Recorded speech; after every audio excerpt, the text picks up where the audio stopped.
louvamos, te louvamos por uma semana, Senhor, abençoada que o Senhor tem nos concedido na tua presença, de bênçãos, de livramentos, ó Deus, também de muitas reflexões nesses últimos dias, Senhor, com tantas crises que têm se levantado no mundo e nos despertando como igreja para fazer a tua vontade. Hoje nós estamos aqui em mais uma reunião, Senhor, para poder aprender da tua palavra, através das ministrações, Senhor, do teu servo, pastor Wilton Chico. Usa teu servo, Senhor, como tem usado mais uma vez. Fala o nosso coração para o nosso despertamento, para o nosso crescimento, para o nosso melhor entendimento à luz da tua palavra, Senhor. Nos ajuda, Senhor, a abrir os olhos do nosso entendimento, nosso ouvido, nossos corações para ti, para que o Espírito Santo nos dê a sabedoria e a habilidade para transitar neste mundo como luz, como sal, Senhor. Por isso, Senhor, abençoa cada irmão que está aqui presente esta noite, para ouvir a tua voz, sedento, Senhor, faminto da tua palavra. Derrama da tua unção, derrama do teu amor, Senhor, sobre este grupo, Senhor. Porque tenho a certeza que esse aprendizado, Senhor, é para que nós sejamos usados ousadamente para desconstruir muitas falácias, Senhor, que têm sido ditas no meio evangélico, Senhor. E ajudar pessoas a encontrar o caminho da verdade e da tua luz. Por isso, nós te agradecemos, Senhor, porque somos poucos, mas a tua graça tem sido muita. Usa o teu servo. E cada um participante, ó Deus, que for aqui, que tiver uma oportunidade também, que seja de maneira sábia, prudente, concisa e coerente, para que possamos verdadeiramente todos sermos edificados para a glória de Cristo Jesus. Amém. Pastor Wilton, pode dar início, por gentileza? Amém. Boa noite, graça e a paz do Senhor Jesus. Vocês estão ouvindo bem? Sim. Então, vamos... Maravilha. Então, o nosso tema hoje aí é a carta do apóstolo Paulo aos Colossenses. É uma das epístolas gêmeas, né? Quando a gente tratou de Efésios, a gente comentou acerca de Colossenses. Particularmente, essa carta é a que eu mais gosto das cartas paulinas. Eu acho que ela é uma carta muito rica, né? Eu sei que a maioria prefere a carta aos Efésios, né? Efésios é uma carta, de fato, muito maravilhosa, muito profunda. Mas eu gosto muito dessa epístola aos Colossenses. Ela, sendo epístola gêmea de Efésios, ao passo que Efésios aborda a questão do corpo, a igreja, Colossenses dá um destaque para a cabeça, que é Cristo. Então, a gente tem ali uma visão muito gloriosa de Cristo Jesus nessa carta. Ela é direcionada aos irmãos da cidade de Colossos ou Colossas. Vocês vão verificar em algumas Bíblias, como, por exemplo, a Bíblia de Jerusalém, o nome Colossas. Então, tanto Colossos como Colossas, vocês vão identificar a cidade a qual recebe essa carta. Essa carta ela tem um conteúdo apologético, ou seja, é uma defesa da fé. E quando Paulo vai defender a fé, ele faz exaltando a pessoa de Jesus. Então, essa carta ela tem essa profundidade, porque ela coloca Cristo no destaque dessa carta do início ao fim. E traz definições acerca da pessoa de Cristo muito elevadas, são definições altíssimas, né? Paulo chega a afirmar nessa carta que toda a plenitude de Deus se revela corporalmente em Cristo Jesus. Então, para vocês terem uma ideia, como que Paulo tem que exaltar Cristo em função dos ataques que a igreja estava recebendo. Nessa minha jornada aí de estudo bíblico, eu já acompanhei uma vez, só para os irmãos terem uma ideia de como que essa carta é profunda. Lá pelos anos de 2007, 2008, eu acompanhei uma série de pregações de estudos lá da primeira Igreja Batista de Londrina. Pastor Léo, pastor Glênio Fonseca Paranaguá. É um dos melhores expositores bíblicos do Brasil. Pastor muito amoroso, um pastor muito educado, um homem aí que está no estudo bíblico há muito tempo. Eu lembro que a gente ouvia as mensagens e baixava em WMA. O Carlinhos está aí, não sei nem se ele pegou essa época de de extensão de arquivo, não era nem MP3, era WMA. E lá a gente acompanhou cerca de mais de 250 mensagens só em Colossenses. Você tem uma ideia como que essa carta é profunda, né? Cada expressão, às vezes, uma palavra ali, já era um estudo bíblico inteiro, que o pastor dava cerca de 1 hora e 20 de estudo, né? Então, essas mensagens são muito ricas. Se alguém conseguir pesquisar na internet, você vai aprender muito lá. PIB de Londrina, Glênio Paranaguá, estudo da carta aos Colossenses. Ele colocou lá o tema que era a sublime preeminência de Cristo. Então, sempre quando você for verificar algum estudo bíblico, algum comentário acerca de Colossenses, você vai sempre encontrar essas palavras, né? Preeminência, destaque, sublimidade, tudo relacionado à pessoa de Jesus. Então, o que Paulo trata dessa carta? Eu vou comentar aqui brevemente com vocês, aí a gente faz aquele esquema de abrir para as perguntas, para as colocações dos irmãos, e ao final, permitindo o Senhor, eu encaminho lá no grupo um material que eu preparei para vocês. Peguei de uma enciclopédia, uma análise da carta muito interessante, e eu vou encaminhar lá. Então, o que Paulo faz nessa carta? O que ele tem a escrever? Por que ele escreve isso? Porque essa igreja, ela, infelizmente, ela tinha abandonado, deixado de lado, o encabeçamento de Cristo. O que é isso?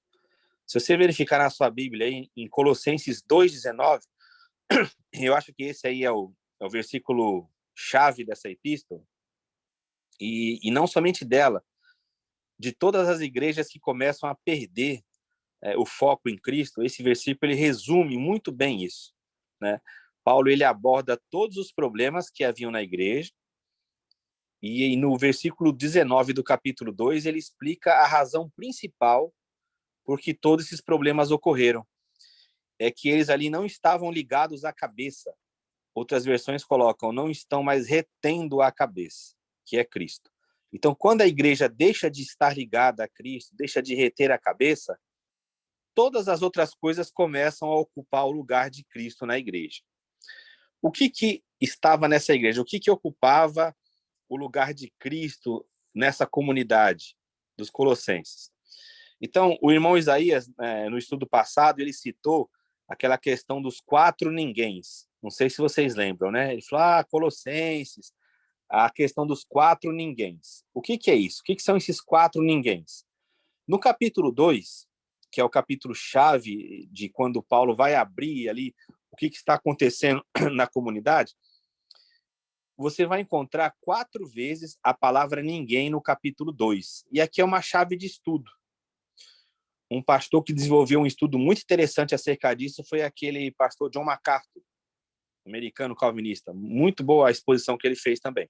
Outros comentaristas também abordam essa questão do ninguém.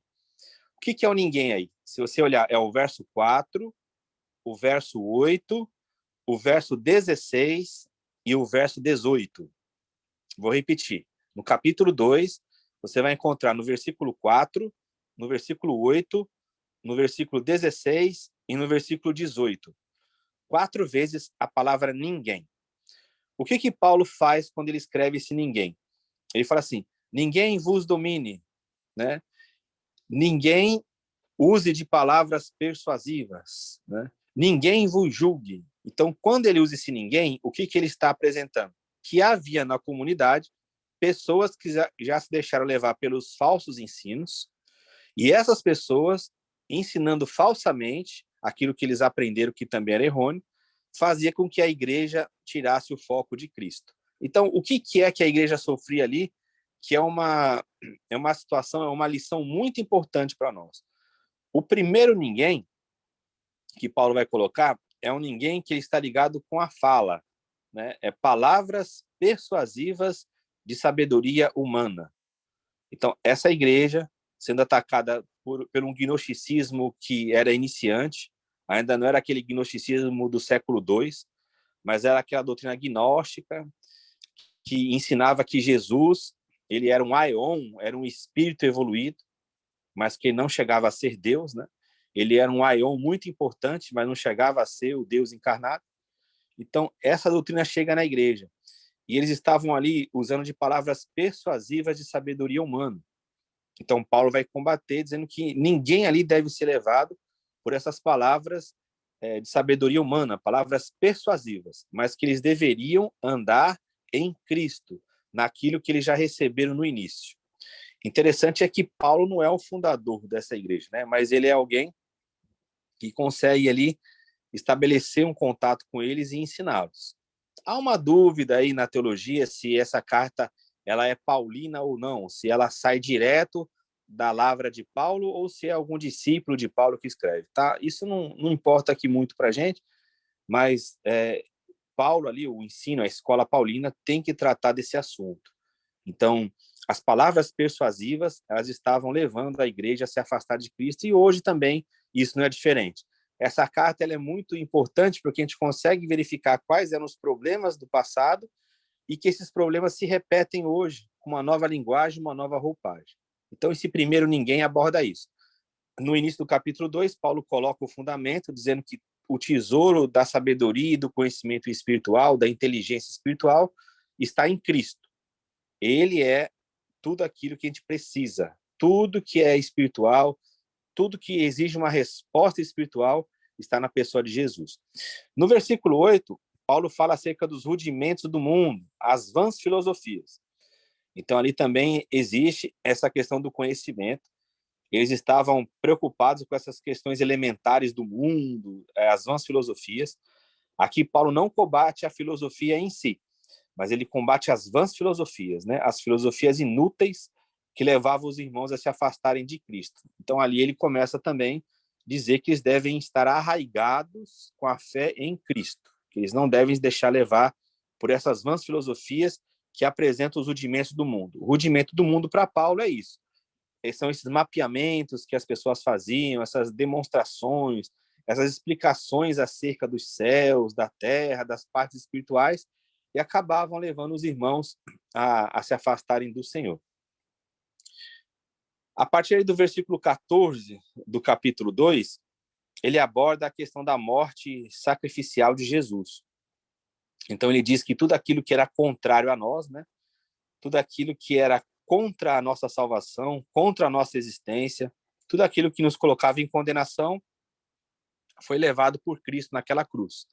E aí ele vai combater uma coisa muito interessante, que era um judaísmo legalizante que havia também ali. É claro que, se você pegar, por exemplo, uma carta aos Gálatas, você vai ver Paulo trabalhar esse assunto de uma maneira muito mais profunda. Mas ali em Colossenses, na igreja de Colossos ou Colossas, havia também esse pessoal. Então ele diz assim, olha, ninguém vos julgue por causa do comer, do beber, da guarda de dias, das festas que são celebradas. E aí ele vai usar uma expressão que ela é uma das expressões mais maravilhosas do Novo Testamento. Ele fala assim, tudo isso são sombras. Ou seja, tudo isso foi dado não sendo a realidade em si, mas apontando para a realidade. E ele vai falar assim, mas a realidade, mas o corpo pertence a Cristo. Então, a realidade dessas comemorações, dessas falas, dessas festas, dessas guardas de dias especiais, a realidade está em Cristo por meio da igreja. Então, os irmãos, eles não deveriam ficar preocupados com aqueles ensinadores que vinham e obrigavam os irmãos a guardarem tudo aquilo de novo como prática de fé. Então, Paulo também tem que combater esse legalismo que surgiu na igreja. E o do verso 18 é bem interessante, né? Paulo vai citar um misticismo que havia naquela igreja, que era o culto dos anjos. Então, ele fala que quem é que dominava essa questão do culto dos anjos? Eram pessoas que diziam que viviam tendo visões e revelações, mas Paulo fala que aquilo ali era só uma mente carnal, uma mente que não tinha visto nada daquilo, tá? Só inchada na sua carnalidade, né? O que para alguns era fator de espiritualidade, para Paulo era um fator de carnalidade, né? Eles não tinham visto nada daquilo. Então isso é muito comum hoje, esse Colossenses 2:18, culto dos anjos, o misticismo, né, exagerado, pessoas que a todo instante Deus fala com elas, elas têm visões, revelações, e Paulo vai dizer que isso, na verdade, é um afastamento de Cristo. E aí ele chega no verso 19. Então, tudo isso que ocorria ali era porque a igreja se afastou de Jesus. Então, ele tem que fazer isso. Ele faz de uma maneira muito interessante. No capítulo 1, ele coloca quem é a pessoa de Jesus. Ele apresenta, de fato, aquilo que a gente sempre ressalta nessa carta, né? A sublime preeminência de Cristo. Ele vai dizer quem é Cristo na sua essência. Então, Cristo é bem definido no capítulo 1. No capítulo 2, ele vai combater os problemas que havia naquela igreja, né? Ele termina o capítulo 2 falando de doutrinas de homens, né? Sempre vai acabar em doutrinas humanas. Quando você se afasta de Cristo, você tem que criar suas próprias doutrinas, né? É isso que ele vai informar ali. Ele fala que as doutrinas humanas, elas não têm força nenhuma contra a sensualidade da carne, que elas são coisas de aparência de voluntariado, aparência de sabedoria, aparência de espiritualidade, mas que, na verdade, não tem vazão alguma, não consegue vencer de maneira alguma o aspecto da carne. E aí, no capítulo 3, ele apresenta a vida cristã em si, né? Ele apresenta que a vida cristã é o resultado da morte e ressurreição com Jesus. Ele faz um questionamento muito interessante para aquela comunidade. Ele começa a perguntar que se eles morreram com Cristo, por que eles estão se enchendo de normas, de regras, tais como não prove, não manuseie, né? Então, ele começa a questionar, olha, vocês já não morreram com Cristo? Vocês já não estão já numa novidade de vida? Por que vocês estão vivendo isso? E aí ele vai começar a dizer qual que é o resultado da nossa morte e ressurreição com Cristo. A nossa vida está escondida com Deus, e o que nós devemos fazer é mortificar a natureza terrena que nós temos, né? E aqui é um ponto interessante, porque ele não fala da natureza pecaminosa do cristão. Ele fala da natureza terrena que habita na terra, porque a natureza pecaminosa ela foi vencida na cruz, né? O nosso velho homem foi com Cristo crucificado, e o que resta de nós, para nós, é a natureza terrena que tem contato com as coisas aqui da terra. Então, Paulo fala que nós devemos mortificar. E aí, ele vai trabalhar o quê? O fruto do Espírito. Ele vai mostrar qual que é a característica dos crentes, ali no capítulo 3, a partir do verso 7, e vai culminar com o quê? Com o amor. Ele vai dizer que o amor é o vínculo da perfeição. Então, a gente vai desenvolvendo a nossa santidade, a nossa benignidade, a nossa fé, a nossa mansidão, e ele usa uma linguagem de etiqueta, né? Ele fala assim, despimos do velho homem. Então, é como se fosse trocar de roupa. Despiu do velho homem, se vestiu do novo homem com seus frutos e se revestiu do vínculo do amor, né? E sobre tudo isso vai se revestir. Então, é um despir, é um vestir e um revestir. E ali depois ele vai concluir a carta com colocações ali que ele sempre faz, né? Com endereçamentos, com elogios, com sugestões, com endereçamento para as pessoas. Então, ela é uma carta muito rica. Como eu falei para vocês, eu já acompanhei estudos que passam até de 200 mensagens. Então, assim, é uma carta que ela é muito interessante para os dias atuais. Sempre quando eu vejo alguma escola dominical que coloca Colossenses como tema, você sempre vê lá o autor, o comentarista colocar isso, que é uma epístola, que ela é uma realidade tremenda para os dias atuais, né? Então, que a gente possa meditar nessa carta, ler com atenção e fazer a aplicação para os nossos dias. A gente verificar sempre que Paulo era maravilhoso nisso, né? Como defensor da fé, ele sempre usava a mesma resposta: Cristo. Para todos os problemas da igreja, a solução é Cristo. E o Cristo que ele apresenta em Colossenses é um Cristo muito exaltado, é um Cristo sublime, é um Cristo preeminente, é um Cristo onde tudo de Deus está nele. Então, o que ele faz? O apelo urgente ali para a igreja. A igreja não precisa de nada, a não ser de Cristo. A igreja não precisa de revelações, ela não precisa de novidades, ela não precisa de cultos místicos, ela não precisa de legalismos, ela não precisa de vãs filosofias, ela não precisa de pessoas especiais. A igreja só precisa estar debaixo do encabeçamento de Cristo. Então, essa é a mensagem de Colossenses. Vou passar aqui para o irmão Nelson. Louvado seja Deus, meu amado, por essa explanação sobre a Epístola de Colossenses. Agora eu quero pedir apenas dos irmãos o seguinte: todos vão perguntar, mas vamos focar nesse livro de Colossenses, justamente porque para a gente não poder sair dele porque tem um conteúdo muito extenso, muito vasto para poder se falar, né? E aí a gente coloca até o nosso irmão Wilton na prova aí, saindo com certos assuntos, voltando, mas graças a Deus, o homem de Deus tem uma grande habilidade, né? Então, que eu vou abrir as oportunidades para que você tiver estar perguntando, irmão Wilton aí, já possa começar, tá bom? Em nome de Jesus. Tem um íconezinho aqui que fica uma mão aparecendo. Se os irmãos puderem colocar a mão aí para aparecer, ficará fácil para mim ver quem é e já direcionar para poder perguntar alguma coisa ao nosso irmão Wilton Chico. Alguém quer perguntar alguma coisa? Vamos ver se alguém vai abrir. O Carlinhos levantou a mão. Opa, Estevão, né? Aí está Estevão. É. Irmão, pode começar, para a gente ver. Graça e paz. Estão me ouvindo bem? Sim.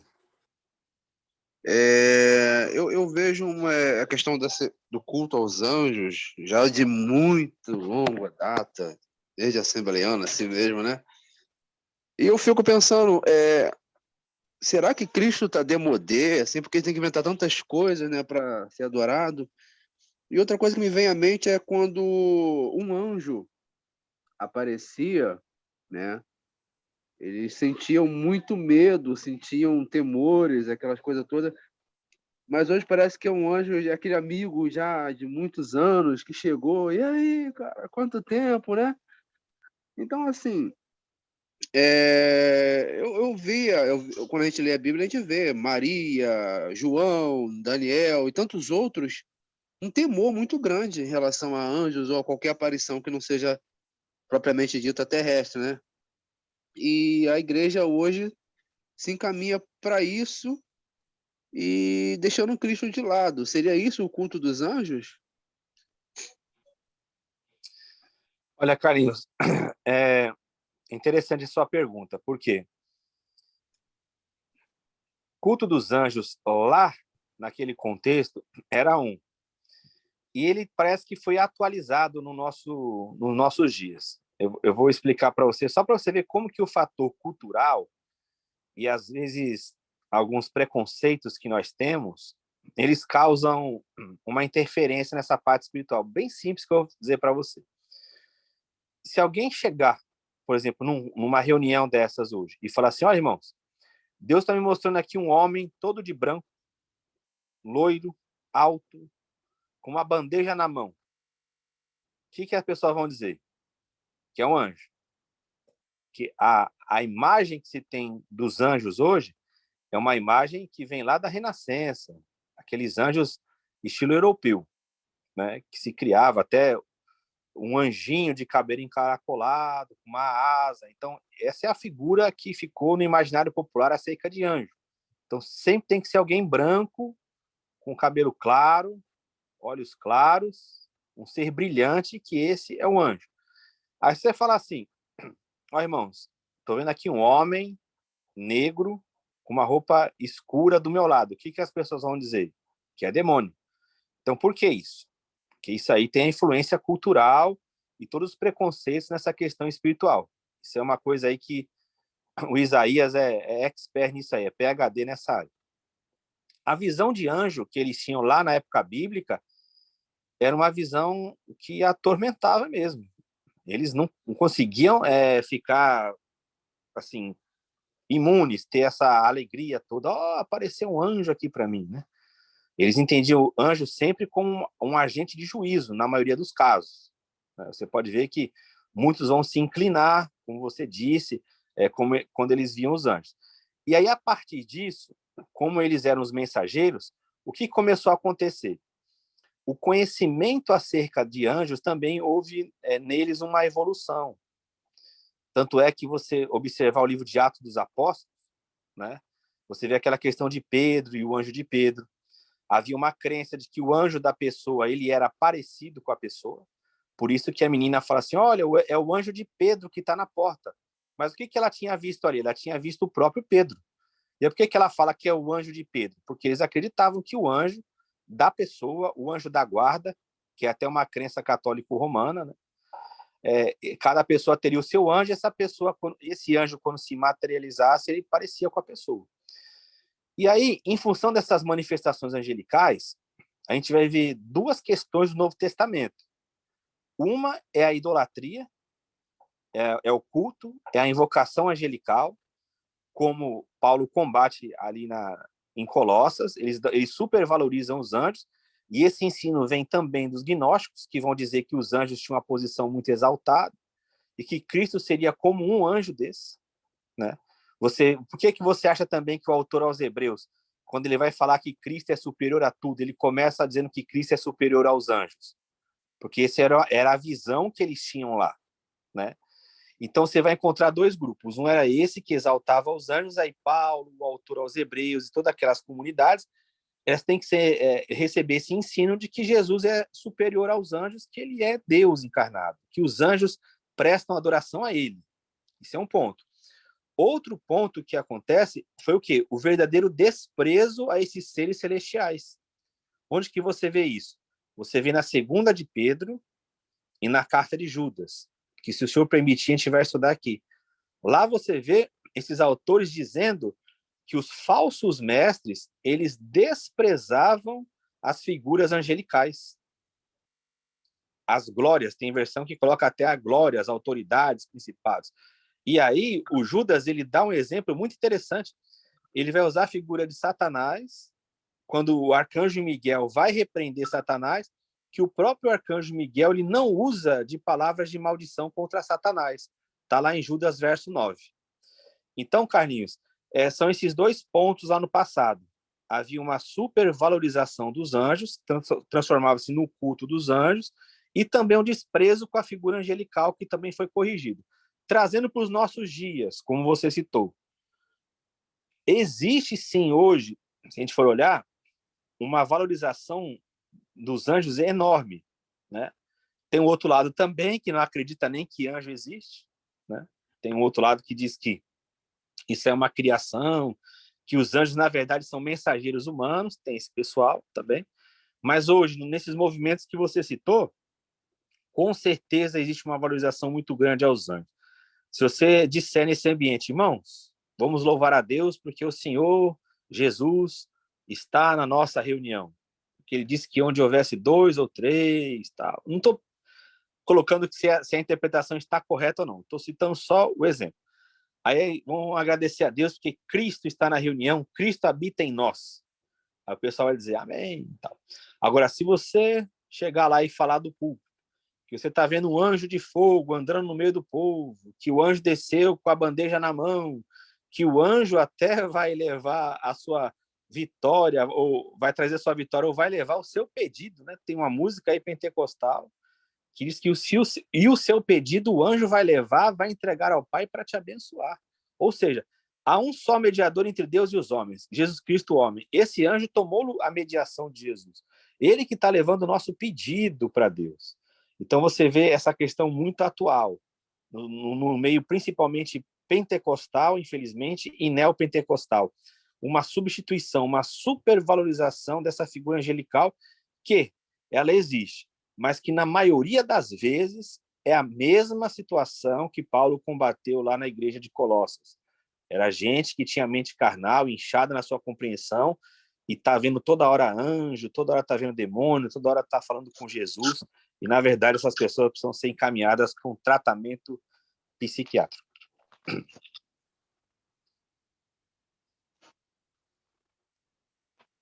Pode ir, João Carlos, pode perguntar. Opa! João Carlos, tu quer perguntar direto, João Carlos? Essa camisa é feia? Essa camisa é feia. Ô, rapaz! Ô, Hilton, tem até o Roberto Carlos evangélico canta que a vitória vai chorando, geme e chora. O Roberto Carlos é gospel, dono de van lá em Campo Grande. É o seguinte, eu vou ficar até... Vou me reservar aqui, porque o Nelson já deu uma dica aí. Não vamos sair do tema. Então, é o seguinte... Ô, Hilton e irmãos, eu fico pensando, Paulo não viveu nessa igreja. Será que ele tinha lá um X9, um informante, que passava todas as mazelas da igreja para ele, e aí ele trabalhou em cima do que contaram para ele, um discípulo ou um amigo?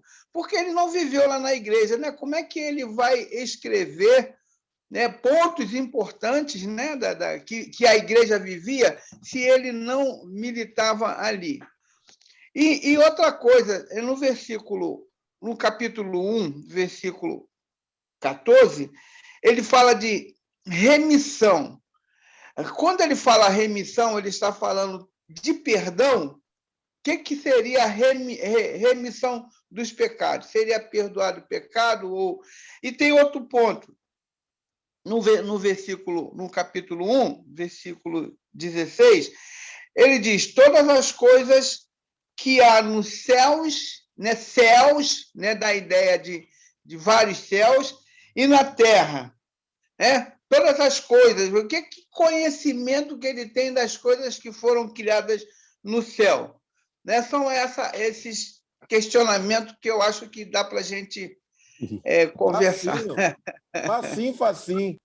E se aparecer um anjo preto igual eu e o Isaías, o povo vai sair batido, né, Isaías?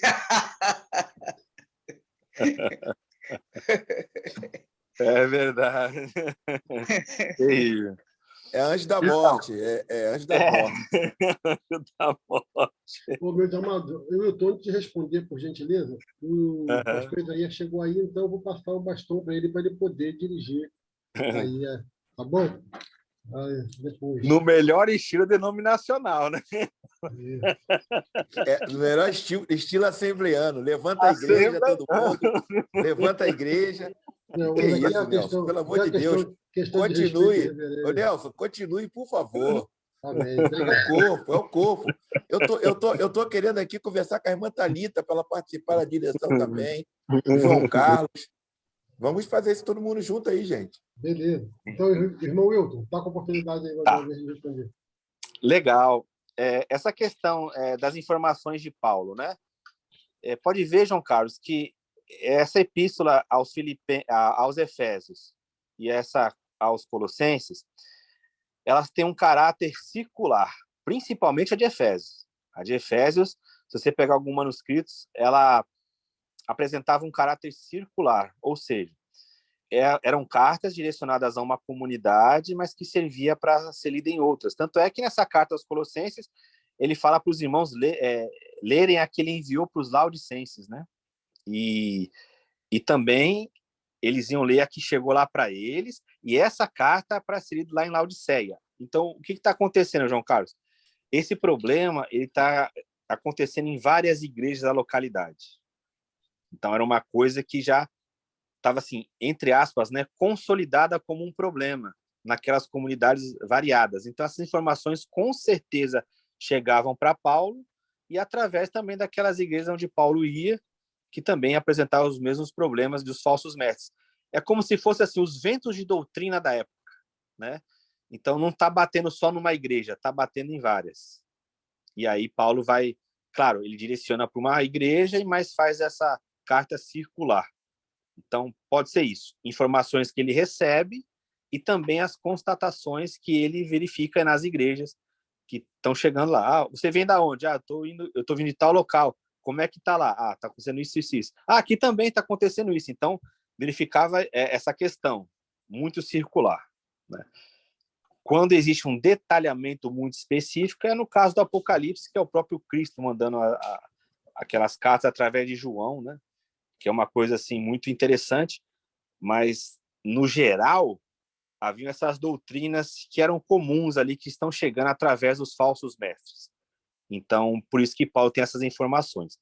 A questão ali da remissão, ela é uma palavra muito interessante, porque nesse contexto antigo e ali que ele escreve aos Colossenses, é um sentido de resgate completo, é um pagamento de dívida total, né? Então, o remidor ali, remir, é você pagar todas as dívidas da pessoa, é tirar do SPC celestial. Era uma cédula contrária, e ele remiu, ele comprou, então é posse exclusiva dele. Então não tem mais nenhuma dívida, não tem nada que ficou, porque a remissão foi completa, né? A questão aí dos céus e da terra é aquela questão que você gosta de levantar, que é a profundidade, né? Como que Paulo recebeu isso? A gente tem que acreditar nele, né? Que ele disse que recebeu uma revelação, porque é algo que, de fato, não sobe ao coração do homem que não tem o Espírito, né? Ele disse que ele recebeu a revelação do mistério de Deus, Cristo e a Igreja. Então, é algo que sai direto da escrita dele. Difícil entendimento. O próprio Pedro admite que coisas que Paulo fala que são difíceis de entender, né? Em função da sabedoria que foi dada a ele. Mas ele também escreve muito a partir da revelação, mas com a linguagem do judaísmo do Segundo Templo. O que é isso? Era a linguagem dos rabinos, era a linguagem ali dos grupos. Ele foi um fariseu, então ele conhece muito bem a linguagem religiosa. Tem um livro da editora Sal Cultural que ele fala sobre isso, o judaísmo do Segundo Templo, Paulo e o judaísmo do Segundo Templo. E é um livro muito interessante para o pessoal que debate calvinismo e arminianismo, porque lá ele coloca que termos como eleição, predestinação, adoção, filiação, são termos que a gente vê muito em Paulo, mas que não são neologismo de Paulo, ou seja, não foi Paulo que criou essas palavras. Elas já existiam lá no contexto judaico e Paulo faz uma apropriação desses termos. É como a palavra evangelho, por exemplo. Evangelho era uma palavra ali no sentido romano. Aí os escritores tomaram essa palavra e aplicaram na vida cristã. Então, Paulo, ele usa da revelação do mistério, mas na comunicação que ele faz, ele usa das palavras que tem lá, porque ele está falando com os judeus, né? Ele está falando com os judeus, vai abrir para os gentios, mas a pregação dele, ele vai usar a linguagem que eles conheciam na época. Por isso que é aquele trabalho interessante. A gente pegar e tentar entender o termo lá atrás. E o que vai ajudar isso? A pesquisa arqueológica. Esses materiais que estão sendo descobertos, leituras extra-bíblicas para a gente achar os termos, né? Porque se a gente ficar preso só na leitura bíblica, o que vai acontecer? É capaz que a gente já vai para o texto com a nossa doutrina estabelecida e a gente vai ler aquela palavra dentro da nossa caixinha teológica. Só que, será mesmo que a nossa caixinha teológica compreendeu aquele termo na sua plenitude? Então, por isso que os textos auxiliares ajudam. Manuscritos do Mar Morto, as descobertas arqueológicas que nós estamos tendo hoje. Você pode ver, por exemplo, tem um comentário aí do Apocalipse, da Loyola, que alguns consideram como sendo um dos melhores comentários do mundo. Se não me engano, é do Piagente, o nome do autor. Ele relançou esse comentário e ele disse que, depois de 20 anos de estudo, ele teve que relançar esse comentário que já era tido como o melhor. Hein? Por quê? Porque ele se aprofundou nos manuscritos do Mar Morto. E lá ele pôde entender muito da linguagem do Apocalipse. Exemplo, lá em Apocalipse 8 fala que houve 30 minutos de silêncio no céu. A pessoa fala, mas o que isso quer dizer, né? Fica difícil de interpretar isso. O que significa 30 minutos de silêncio? Aí o que ele descobriu? Que havia lá uma reunião dos essênios, um culto essênio, que a liturgia evocava 30 minutos de silêncio e meditação. Então, o que o autor do Apocalipse faz? Ele pega a linguagem que eles conheciam e ele transporta para o culto celestial para mostrar que havia uma sincronia, né? Isso é bem interessante. Então, esses recursos, eles dependem muito da linguagem da época. Então, quando Paulo usa esses termos dele, com certeza havia ali uma revelação que ele recebeu do Evangelho, mas ele não falou nada assim de um neologismo, senão ele teria que explicar. Ele usa dentro da linguagem que eles conheciam na época, que para nós, de fato, é difícil a gente ter o sentido total delas, né? Ô, Wilton, Pastor Nelson, o João era de origem essênia? O Batista? O João, não, João o apóstolo. Uhum. Olha, até hoje eu nunca vi ninguém defender que o João ele seja de origem essênia, né? O evangelho que ele escreve, de fato, tem muita similaridade. Ele usa palavras ali como filhos das trevas, né, luz, as características do próprio Cordeiro de Deus, do próprio Jesus, que é o mestre da justiça. Então, ele usa de muita linguagem dos essênios, de fato. Outra questão que se levanta é se o João do Evangelho que escreve Evangelho é o mesmo João que escreve Apocalipse. Hoje, para muitos, já não é mais. Assim, se você pegar os maiores acadêmicos, né, os teólogos eles não defendem. Eles falam que João do Apocalipse era um presbítero supervisor das igrejas lá, que ele não seria o João do Evangelho, né? Que o João do Evangelho, da comunidade joanina, seria o João de Evangelho de João, 1ª de João, 2ª e 3ª de João, mas não do Apocalipse. Então, assim, eu nunca vi ninguém defender que ele seria essênio, mas, de fato, a comunidade ela tem contato com os essênios e ela usa a linguagem dos essênios. Agora, o João Batista já é mais complicado. Você vai encontrar ali grupos que defendem que ele era essênio e outros que falam que isso já é uma abordagem passada. Então, são aquelas questões da teologia, né, que sempre vão surgindo. Mas, com certeza, se você pegar a linguagem do quarto evangelho, ela tem bastante similaridade com o entendimento essênio, com certeza. Pastor Isaías, por favor, pastor Nelson. Oportunidade. Posso? Pode. Por favor, louvo a Deus pela vida de todos.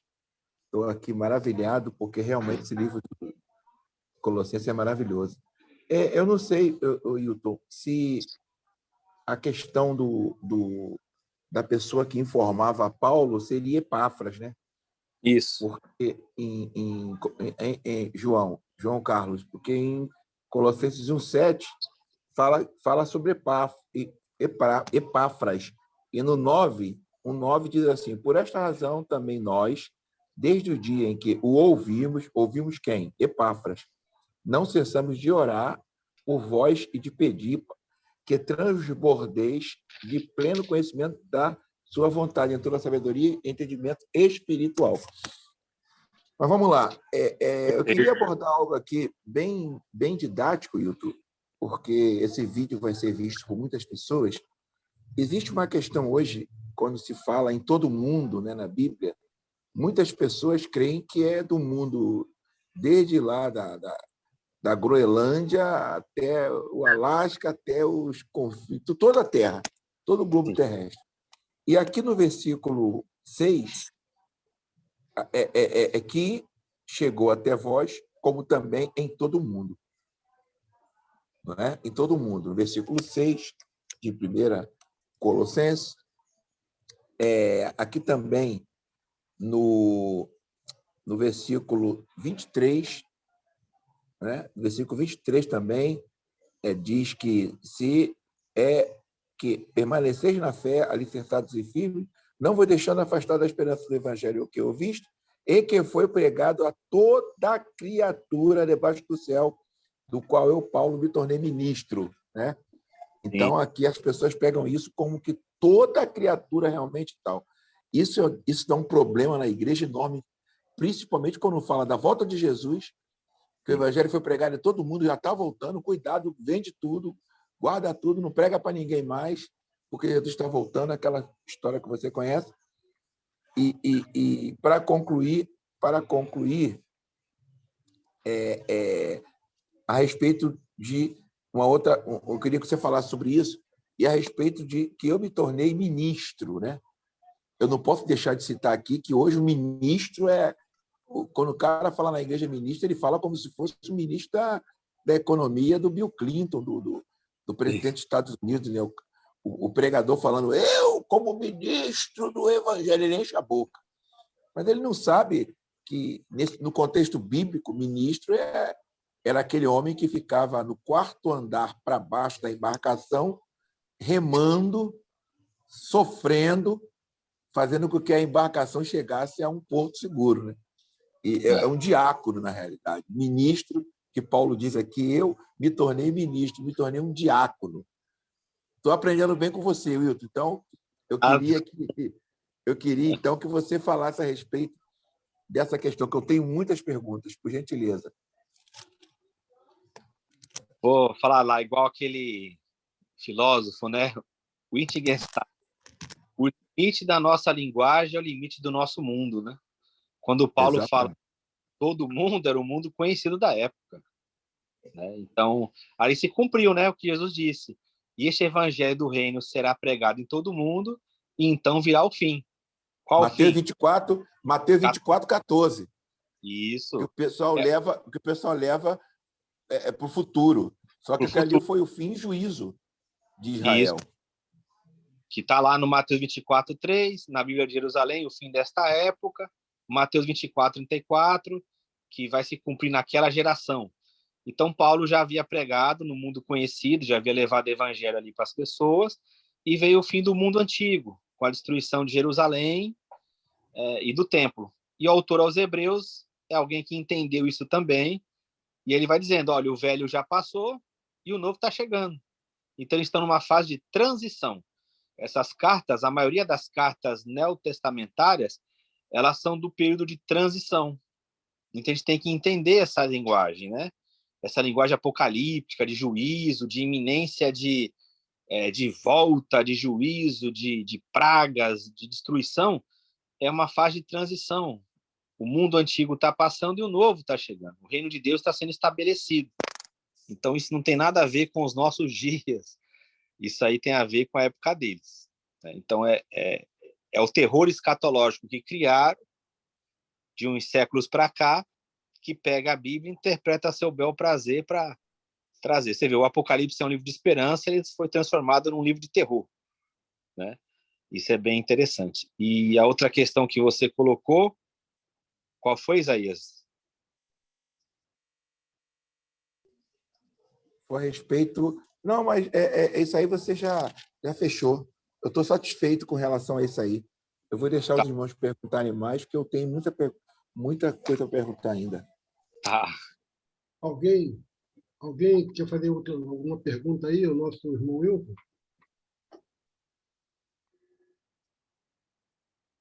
Wilton, já que ninguém quer perguntar, deixa eu fazer uma pergunta aqui para ti. A questão que o nosso irmão João Carlos colocou em relação ele colocou como oleiro, né, de Paulo nas igrejas, né? Foi bem interessante. Foi bem interessante por quê? Porque hoje, até quem sabe talvez ter interpretado aí por esse texto, muitos homens que lideram a igreja hoje colocaram pessoas para, de fato, bisbilhotar e trazer toda a informação precisa a eles. Quando, na verdade, parece que essas pessoas que Paulo enviava eram homens de confiança, pessoas que tinham credibilidade até para corrigir os erros doutrinários que pudessem estar acontecendo naquele lugar. Isso não procede? Sem dúvida. Você vê que, por exemplo, na carta de Tito, ele fala lá, né, que ele deixou para colocar em ordem as coisas que estavam faltando, as coisas que restavam, né? Então, esses homens falavam com autoridade, visando, claro, o bem comum da igreja. Havia, de fato, alguns temas ali que suplantavam, né? Esperavam o entendimento deles, eles apelavam para Paulo, né? Com a sua autoridade apostólica. Mas é bem colocado isso que o irmão Nelson enfatizou. Não tinha esse aspecto de fofoca. Era uma questão que eles eram designados por Paulo, e aí, às vezes, e até fracasso. Se a gente olhar, por exemplo, as cartas aos Coríntios, se você vê o Timóteo, ele não é bem sucedido nessa missão. Ele, talvez por ser muito jovem, por ser tímido, né, ele não consegue realizar o trabalho. Já o Tito, ele é bem sucedido em Corinto. Então, quando ele volta, ele alegra o coração de Paulo. É claro, Paulo não podia estar em todas as igrejas, em alguns momentos ele estava até preso. Então, esses homens são homens de confiança. Supervisores, né? E supervisores. O próprio Epafrodito, que Isaías citou, que é o Epáfras, né? E ele é um homem que chega quase à exaustão. Ele quase morre, né? Em função dessa dedicação. Então, Paulo fala até para devolvê-lo, porque ele chegou quase à morte. Então, não é uma coisa agradável isso, em função da igreja. Então, não é um fofoqueiro, um leve-trás, né? Era alguém que compartilhava ali da comunidade. Você imagina, eles não tinham os escritos como nós temos. Você imagina quando surgiam as dúvidas, os debates acalorados que surgiam.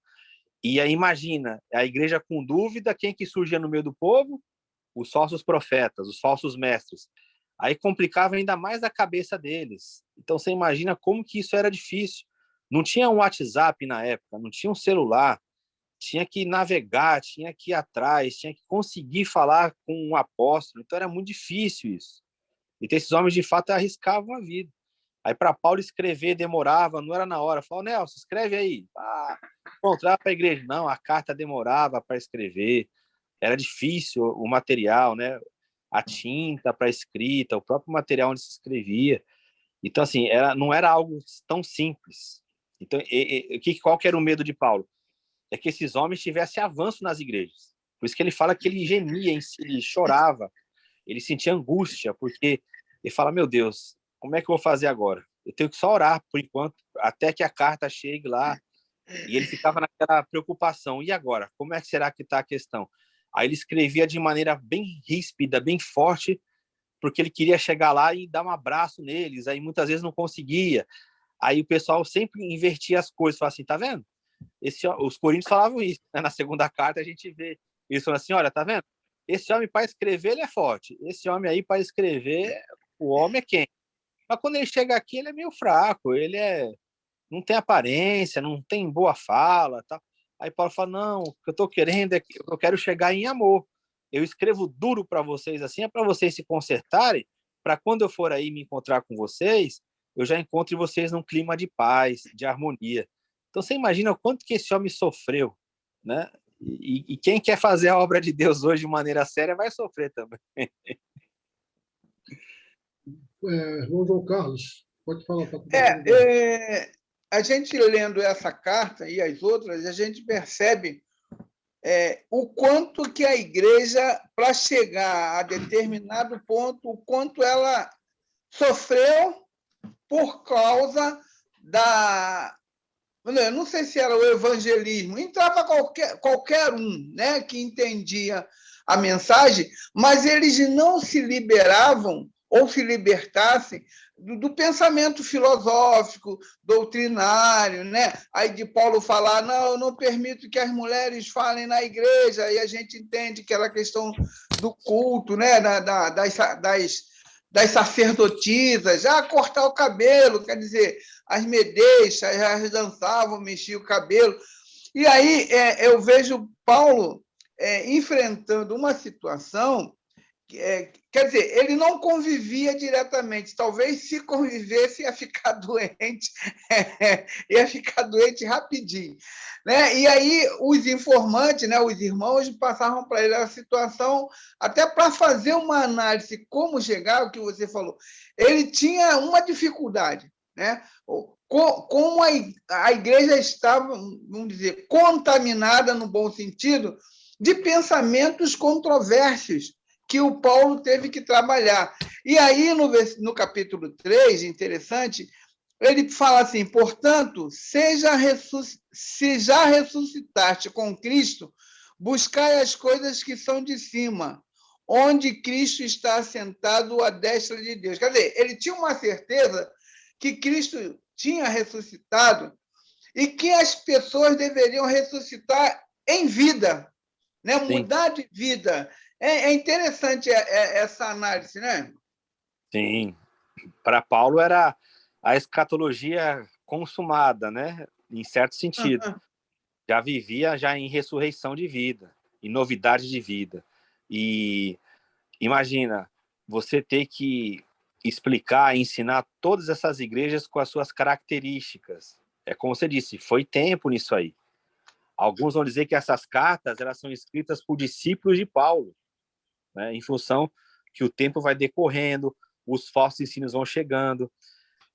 E não é diferente hoje, João Carlos. Você sabe, por exemplo, surge uma doutrina nova aí no mundo. Por exemplo, você quer ver uma coisa que surge toda hora aí?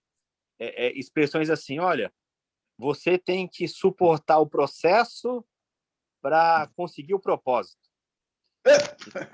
Não é? Aí são linguagens que você pega lá de um ensino do mundo, e aí vem os falsos pregadores, aplicam na igreja, e é uma linguagem agradável de ouvir. Olha, suportar o processo para cumprir o propósito. Só que aí, imagina, aí nós temos que fazer o trabalho de Paulo. Nós temos que explicar para eles, olha, existe propósito? Aí você fala assim, existe. Mas qual o propósito? O da minha vida ou o supremo propósito de Deus? Aí vai explicar que é o propósito de Deus, que a nossa vida está escondida com Cristo, tal, tal, tal. Então, cada geração, cada época tem o seu problema. Então, é o que Paulo acontecia. Surgia lá o pregador que trazia um conceito novo. Aí Paulo fala assim, olha, isso aí é vã filosofia, isso aí está lá no mundo, tal, isso aí não é dessa forma, com Cristo não é desse jeito. Mas você imagina os irmãos, tadinho, os irmãos são novos convertidos, eles estão nesse ambiente de filosofia grega, eles estão num ambiente onde estão recebendo pregadores legalistas, que estão recebendo aquele gnosticismo inicial, ou proto-gnosticismo, né? Aquela coisa que já começa a vir com uma linguagem gnóstica, e eles não têm na comunidade alguém como Paulo. Eles têm homens ali trabalhadores, eles têm homens ali que são amorosos, que são irmãos, mas eles não têm ali uma doutrina grossa, não tem umas cartas como nós temos hoje. Então era complicado. Aí batia um homem daquele. Por que ele fala de palavras persuasivas de sabedoria humana? A maioria da igreja era constituída de pessoas simples, de pessoas escravas. Aí surgiu um falso pregador com palavra persuasiva de sabedoria humana. Aí você e até olhava aquele homem... iletrada, né? Até iletrada também, né? Não sabiam ler, ficava com o que os outros deu para eles, né? Exatamente. Aí chegava um cara lá e começava a falar, e discursava, e falava, olha, Jesus, ele é o Cristo, mas o Cristo faz parte de uma elite espiritual, essa elite é composta de anjos que governam os mundos e os céus, né, como você citou aí os caras começam a fazer uma lavagem na cabeça dele. Por favor, Hilton. E acabou, assim, era difícil isso, era complicado. Aí Paulo tem que se esforçar para que essa mensagem alcance não só uma comunidade, mas ele já precavia, olha, faz essa carta rodar, porque esse pessoal tá andando por aí. É complicado.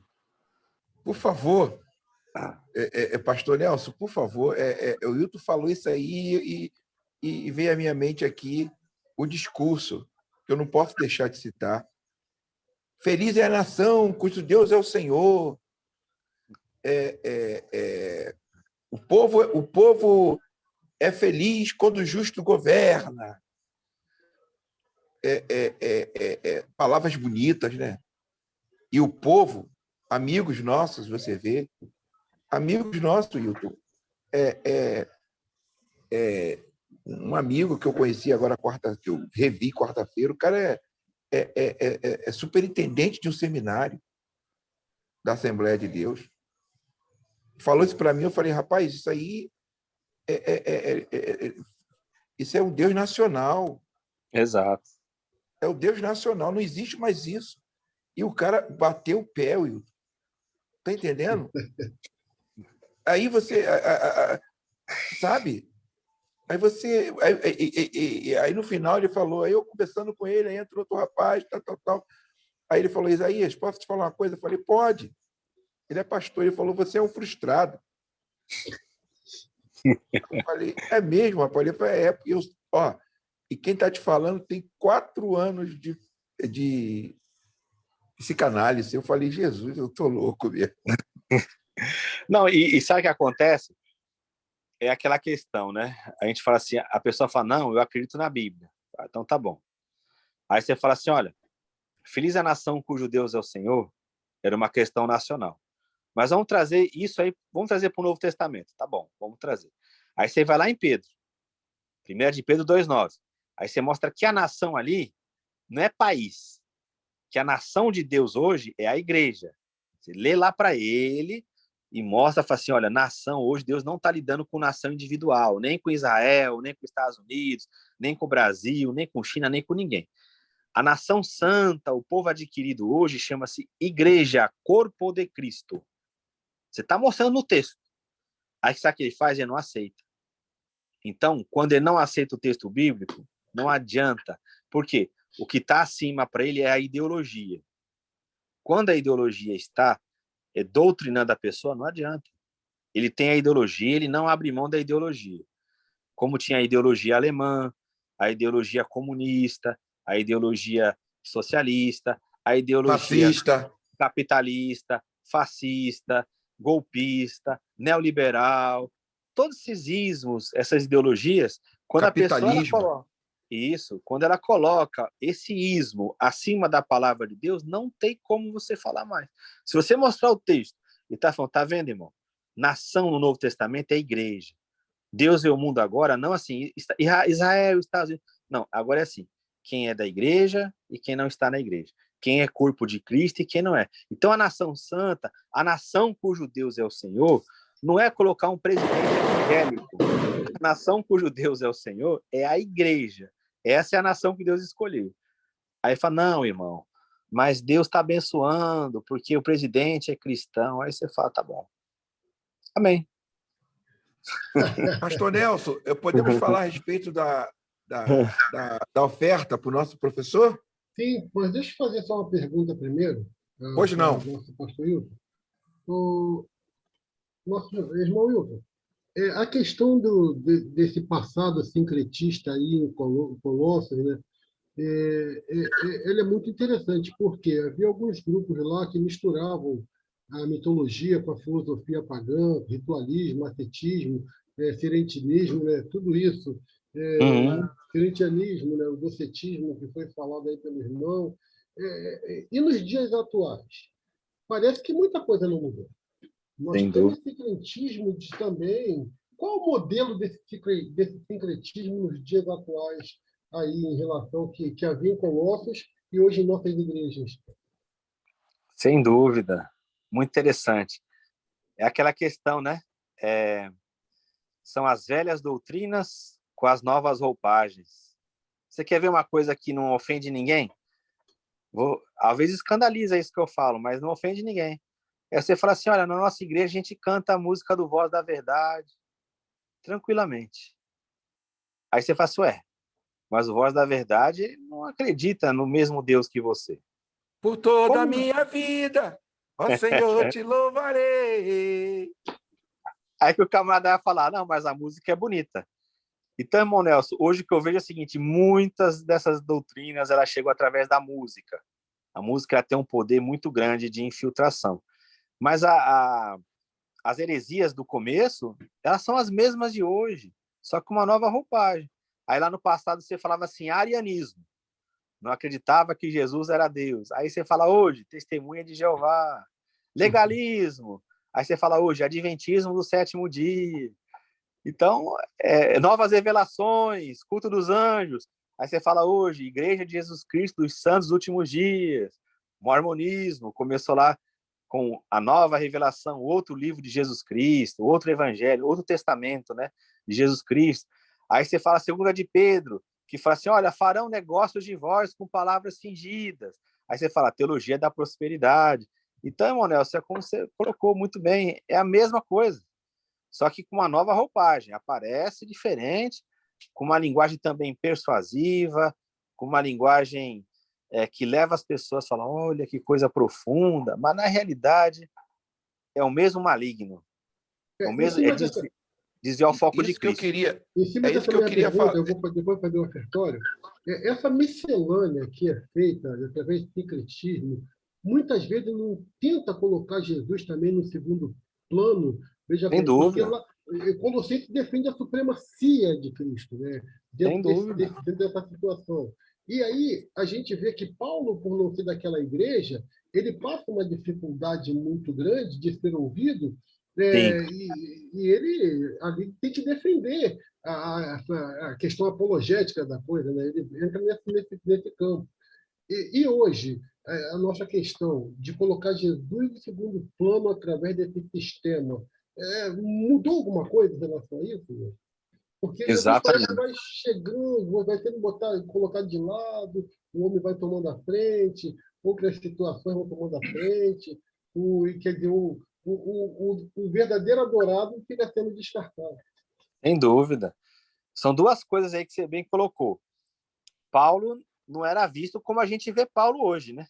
A gente já enxerga Paulo como aquele homem fiel, aquele homem que deu a vida, né? Que foi um herói. Para eles, não. Para eles, Paulo era um homem qualquer lá, era um irmão que diz ter tido uma revelação de Jesus. Então, Paulo tinha sempre que defender o seu ministério. Então a gente lê a história já sabendo o final, já da consagração que teve, mas isso é a gente. Lá era pancada. Paulo tinha sempre que estar lá. E detalhe, você citou um caso aí de igrejas que não conheciam, às vezes, pessoalmente Paulo. Mas Paulo também tinha dificuldade com as igrejas que ele mesmo fundou. Corinto é um exemplo disso, né? Ele fundou a igreja e o pessoal já abandonou Paulo. Então, olha que coisa absurda. E aí fica claro, se eles abandonam Paulo com o evangelho, um homem que deu a vida por eles, os falsos mestres com certeza desviavam o foco de Cristo. E aí, trazendo para os dias de hoje, você vê igrejas que se chamam igrejas que o foco não é Jesus. O foco é o líder, o foco é a programação, o foco é o ministério de louvor, o foco são as ofertas. E muitos cultos, muitas reuniões, você nem fala do nome de Jesus. O foco são as campanhas do Antigo Testamento. Aí você fala, cadê Jesus? Agora vai na igreja primitiva, naquele tempo áureo, né? Atos 5:42. Todos os dias, nos templos e nas casas, não cessavam de pregar e de anunciar Jesus. Então, esse era o tema, Jesus. A vida deles. Não tinha outra coisa, era Jesus. Aí hoje a gente tem várias coisas que tomam o lugar de Jesus, a exemplo da igreja de Colossos. Tem lá culto dos anjos, tem legalismo, tem vãs filosofias. Hoje a gente tem outras coisas com nome. Então você fala assim, qual que é o culto que chama a atenção? Você vê culto de cura da alma. Quando você vê lá cura da alma, é psicoterapia aplicada, né, com roupagem, entre aspas, cristã. Aí o culto da família, quando você vai ver lá, é mensagem sentimental, não é evangelho. Aí você é radical, você fala assim, olha, falar de relacionamento não é falar de experiência de relação de cada um aqui. Falar de família é falar Cristo e a igreja. Aí você já é tido como radical. Mas aí fala, não é Cristo e a igreja. Tem que falar de piada, tem que fazer brincadeira com o povo, tem que levar o pessoal a rir, tem que contar aqueles casos engraçados. E é como você disse, Cristo vai ficando lá. Mas aí a gente fala assim, não, nós temos tudo na nossa igreja, igual a Laodiceia. Nós não temos falta de nada, só Jesus que está batendo na porta. Opa, gente, agora chegou o momento de dedicação, né? Nosso momento de ofertório. Esse momento é importante, né? Que a pior parte da vida do cristão é ele dar a questão do bolso, né? Em relação à liberalidade. Mas a Bíblia fala que o obreiro é digno do seu salário, né? Nós sabemos que nosso irmão Wilton, ele vive do ministério, vive da obra pela fé, não é um explorador da fé, não é um homem que pede para si. Isso foi um desejo que Deus colocou no coração do pastor Isaías, de quem puder contribuir, dar uma força ao irmão, que realmente tem sido instrumento de Deus, um homem aplicado e que traz coisas com conteúdo para abençoar vidas. Então, eu gostaria de pedir aos irmãos que, se puderem colaborar, tem aí foi colocado no chat o Pix, né? Quem quiser fazer um Pix para o nosso irmão, pode ficar à vontade. Se puder doar, abençoar a vida do irmão, com certeza você também será ricamente abençoado. Na verdade, já está sendo abençoado para abençoar. Porque nós somos muitas vezes fontes de Deus para abençoar aqueles que trabalham fazendo a obra como o irmão faz.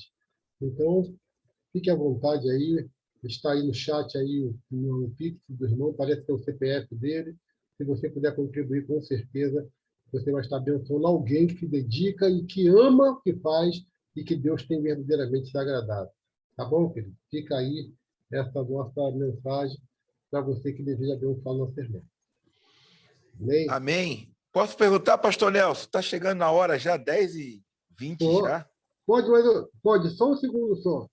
Wilton, será que nesse período aí, no nosso denominacionismo, veja bem, onde os líderes das denominações têm uma certa dificuldade de ser corrigidos, por Paulo não ser de lá, isso não faz um certo sentido? Aí depois os irmãos aí podem falar. Sem dúvida. Com certeza. Essa questão da correção, né, é uma coisa muito... Ela é muito central principalmente quando a gente chegar naqueles escritos de Pedro e Judas, porque eles falam que a característica do falso mestre é que são pessoas arrogantes, são pessoas que não são ensináveis. O verdadeiro servo de Deus é ensinável. Você vê o próprio Pedro, né, com toda aquela questão de ele ter sido escolhido por Jesus, ser considerado uma das 3 colunas da igreja. Ele era um homem que era ensinável. Recebeu lá aquela repreensão de Paulo, né? Se coloca ali como humilde, fala assim, olha, tem coisas que Paulo fala, irmãos, que a gente tem dificuldade de entender. Então é reconhecer isso, é chegar e falar, irmãos, a gente não sabe tudo, não. Teu irmão ali, o Isaías, está ensinando para a gente, é coisa que a gente tem que aprender, ser corrigido. Fala, olha, você tem que melhorar tal coisa, você tem que se dedicar, como é que está a sua vida de oração, e ter essa amizade, né, com os irmãos, ao ponto de irmão chegar e falar, ó, o que você acha de melhorar em tal situação? O seu ensino está muito repetitivo, você tem que se dedicar mais. Está precisando de alguma coisa para isso? Às vezes a pessoa está com uma carência, né? Ela não tem condições, às vezes. Então, o falso mestre, ele tem dificuldade disso, tanto de receber dos de fora como os próximos, né? Então, é muito bonito quando a gente vê essa realidade espiritual na vida das pessoas. Quando você vê alguém que é tão maduro e ser ensinado. Eu nunca esqueço uma vez o Romeu Bornelli, uma coisa que ele falou. Aquilo foi muito marcante. O Romeu Bornelli falou assim, o homem espiritual, ele é o homem que ele consegue aprender com todos os irmãos da igreja, até com aquele que os irmãos têm como sendo o pior crente da igreja. Ele fala, o homem espiritual, ele aprende com todos os irmãos. Isso é muito interessante. Amém. Pastor Isaías? Poxa, o Emerson pediu para perguntar. Eu não sou maluco de fazer uma pergunta antes do Emerson. Opa, não é, Emerson?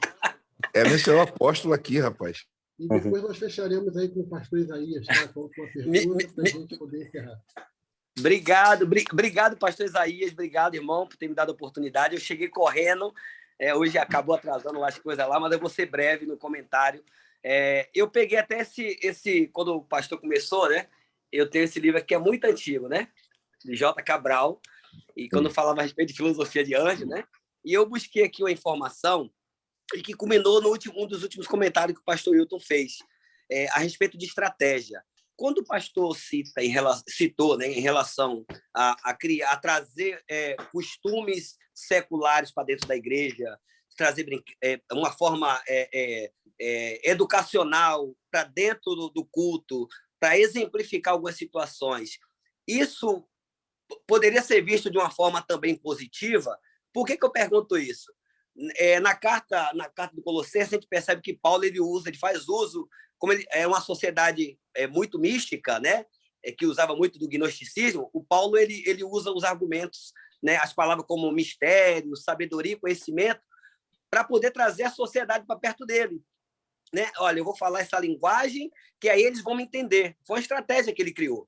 A pedagogia. Eu tenho um filho de 8, né? E a minha menina agora nasceu, está fazendo hoje 11 dias. E aí a pedagogia diz que quando você tem que educar, você tem que baixar na altura do olhar da criança e você fazer a sua repreensão.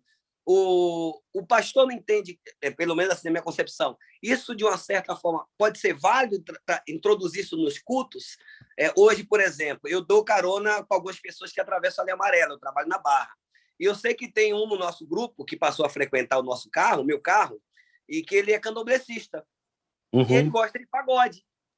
Eu também gosto de pagode. Aí o que eu fiz? Eu já botei um pagode. Hoje eu já percebi que ele já balançou os ombros. E aí e a letra começa. Aí ele, puxa, que bacana, que legal, foi uma coisa diferente. Então, assim, não é uma estratégia para poder alcançar pessoas também? Uhum. Sim, bem interessante isso, né? Paulo, ele era alguém que ele dizia que ele usava de tudo para com todos, né? Para ver se ele ganhava alguém. Fiz-me fraco para com os fracos, né? Para ganhá-los. Fiz-me louco para com os loucos, para ganhá-los. Tudo é válido na utilização da pregação do evangelho, desde que leve a pessoa para Cristo. E o levar para Cristo aí, vocês sabem, né? Não é transformar a pessoa num religioso. Então, você pode abordar qualquer tema, qualquer assunto. O cristão ele tem essa liberdade de poder usar de tudo. Tudo que é lícito ele vai poder utilizar.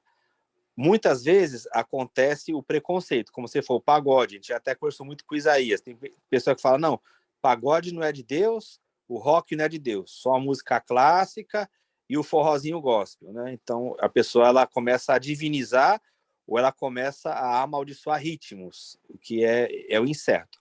Mas nessa questão pedagógica, é muito interessante isso. Você utilizar dos recursos, dos meios, para conduzir para Cristo é sempre válido.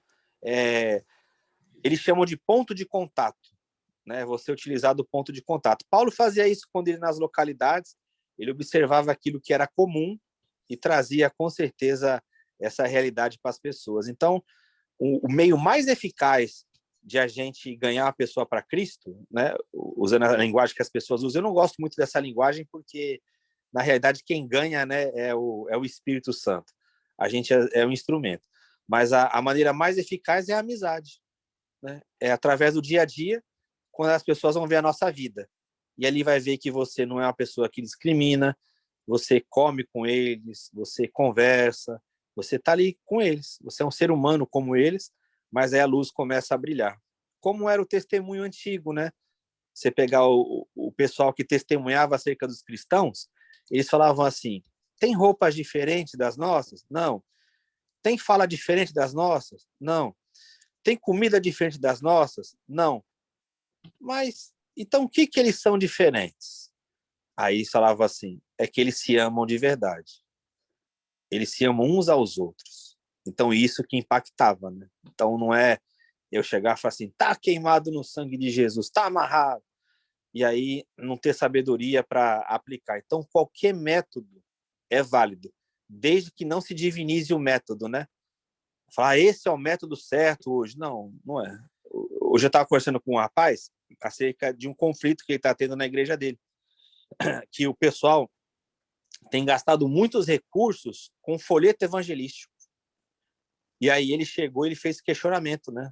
Ele falou assim, olha, o folheto já não é mais válido nos nossos dias. E aí o pessoal quase crucificou quando ele falou isso, né? Porque ele falou assim, vamos ser sinceros, a entrega de folhetos como vocês estão fazendo, esses cultos ao ar livre, por volta das 3, 4 horas do domingo, não está surtindo efeito. Aí ele falou assim, por quê? Porque nesse horário o pessoal está vendo o jogo. Nesse horário não tem quase ninguém nas ruas de onde a gente vai. Então você vê que as pessoas não acompanharam o tempo, né? E hoje, de fato, por exemplo, eu não duvido que uma pessoa pode ser alcançada por um folheto, mas hoje você consegue alcançar a pessoa pela rede social sua muito mais rápido, muito mais eficaz. Então, não é divinizar o método, é utilizar o que nós temos à disposição. Então, seja uma música, né? Você está lá ouvindo uma música que o pessoal chama de música secular. E naquela música, você está conversando com a pessoa, dali você já começa a falar de uma maneira que o evangelho está brotando em você.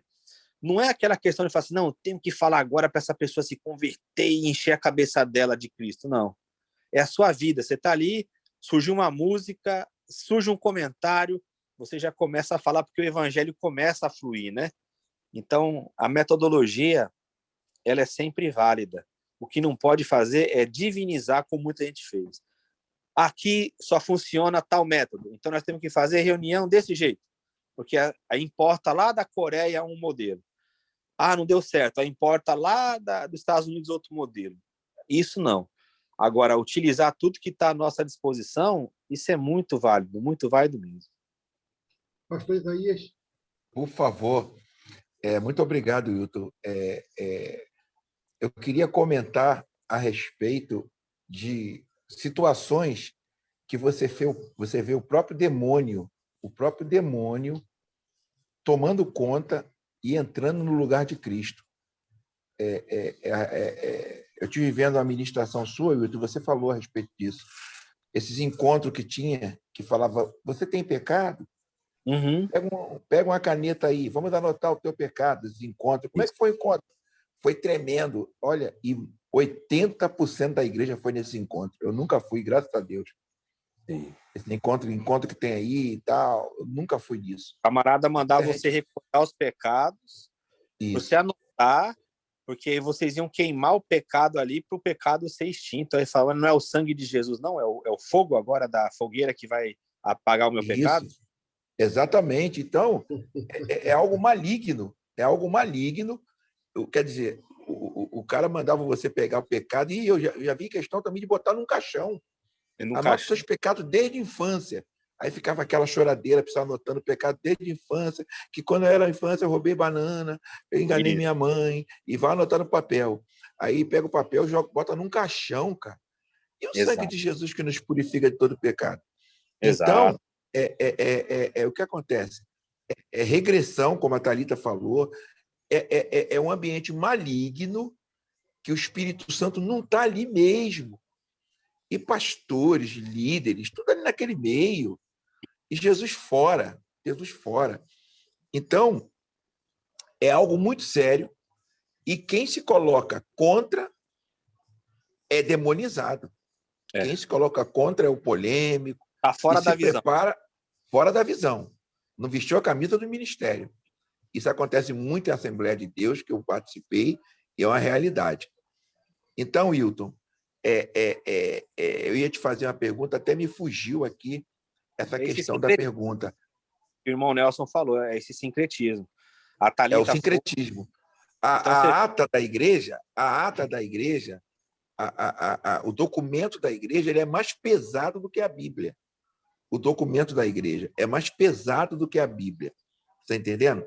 E é um ambiente emocional, né? Ele mexe muito porque ele é todo preparado, ele tem toda uma dinâmica ali. Apaga a luz, apaga a luz, né? Tem que estar com a luz apagada. Todas essas questões. É muito sério você falar isso, cara. É muito sério a gente falar isso. Mas, segundo a palavra, isso é maligno. Isso coloca Cristo, como o nosso irmão Nelson falou, lá fora. Isso coloca Cristo. Porque Cristo é simples. Queimar. Acabou. Vamos subir no monte para queimar os papeizinhos. Exato. Vamos subir no monte para queimar os papéis. Agora você vê. E se não queimar, tudo tá pegando. Está entendendo? Não foi feito o trabalho completo. Isso é coisa de herege. Mas é o que mais tem nas igrejas. Então, eu queria agradecer. Já participei muito disso. Tu participou, né? Eu também Carlinhos participei. Era disso aí. Eu já subi muita ponte. A nossa irmã Sheila quer falar. Por favor, irmã Sheila. Tá batendo palma ali. Tô só batendo palma aí para o discurso de vocês e falando, é verdade, é verdade. Beleza. João Carlos também parece que quer falar alguma coisa e vamos encerrar com a fala do João Carlos. Bora, João Carlos. Agradecendo a Deus. Vai dar meia-noite, João Carlos. É sobre o que o Emerson falou.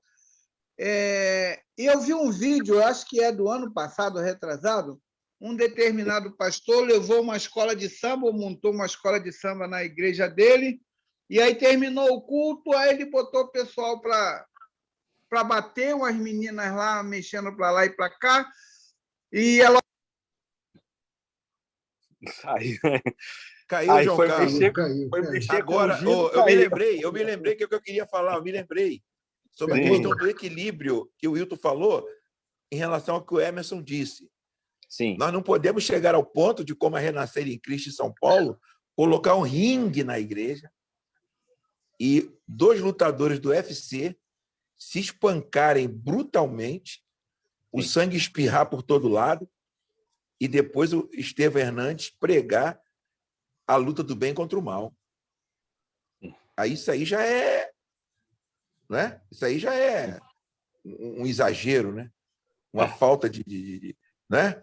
Mas, por favor, amado Nelson, pode terminar. Bem, Oséias disse na sua palavra que, por falta de conhecimento, o povo está sendo destruído, né? Porque tu, sacerdote, rejeitaste a minha lei, rejeitarei também a você e seus filhos.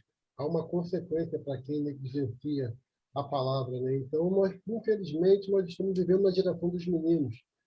E Paulo ele orienta, né? Quando eu era menino, pensava como menino, agia como menino, discorria como menino, mas quando adulto deixei as coisas de menino. E nós precisamos ajudar esses meninos a crescer. E esse é um espaço que realmente tem ajudado as pessoas a despertarem na fé, a ter um conhecimento, a comer um alimento mais sólido, né? beber um líquido purificante. Então, isso é muito maravilhoso da parte de Deus para nós. Nós temos sido agraciados e privilegiados com esse estudo às quintas-feiras. Eu louvo a Deus pela vida dos irmãos que participaram. Eu peço aos irmãos agora no encerramento que passem na cantina, entendeu? Passem na cantina. Eu peço cuidado nas vias aí que está perigoso. Vai orando, vai vigilante, vai na torre, entendeu? De vigia. E quando chegar em casa, se deitar na cama, ore por esse grupo para que Deus possa abençoar, para que possa trazer mais gente para aprender, porque senão nós vamos ser egoístas, vamos ser entrópicos, de querer só para nós e nunca para os outros. Então, eu louvo a Deus. Meu irmão Wilton, Deus te abençoe.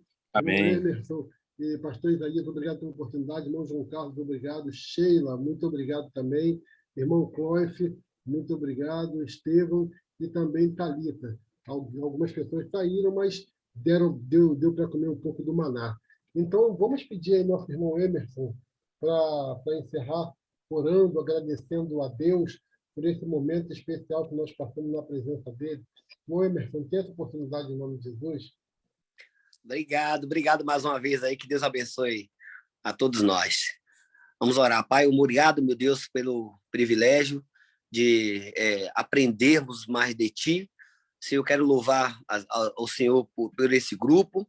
Obrigado, Senhor, por o Senhor me permitir, ó Pai, participar desse momento, que nós possamos entender que isso, de uma certa forma, agregará muitos valores à nossa vida, ao nosso crescimento espiritual, à nossa maturidade. Que o Senhor possa estar nos abençoando, que não fique só em nós. Obrigado, Senhor, pela estratégia que o Senhor nos deu nessa semana. Obrigado, meu Pai, pela coragem que o Senhor tem me dado, Pai, para pregar o Teu Evangelho em lugares onde pessoas que ainda não Te conhecem. Que o Senhor possa estar abençoando todos nós, juntamente com nossos familiares, e que o Senhor possa, no nome de Jesus, continuar derramando a Tua bênção sobre o Teu povo. Te agradecemos e Te oramos no nome de Jesus. Amém. Amém. Amém. Abençoada noite, abençoada semana para Deus abençoe. Amém.